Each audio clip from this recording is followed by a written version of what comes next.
পরিকল্পনা নিয়েই আজকে আমাদেরকে জানা হয়েছে যে আমাদের সাথে স্বাস্থ্যমন্ত্রীর পরশু আলোচনা হয়েছে, চেয়ে পাঠিয়েছিলেন। সে দাবির প্রেক্ষিতে তারা আজকে তদন্ত টিম, সেই তদন্ত টিমে বিএনপি যে উভয় পক্ষের নেতৃবৃন্দ আছেন অংশ হিসেবে এখন আমি গ্রেপ্তার এবং বিচারের আওতায় নিয়ে আসতে হবে। এই প্রেক্ষিতে যেটা যে কয়েকজন সাংবাদিক ওখানে মানে লাঞ্ছিত হয়েছেন, নির্যাতন প্রতিরোধ কমিটি স্বাধীন করাবার করতে পারি কিনা বা বিক্ষোভের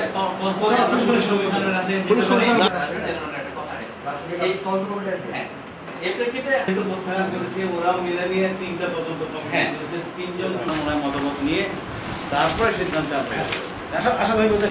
প্রথম প্রস্তাবটা আমি যেহেতু আমি এখনো জানি না, প্রথম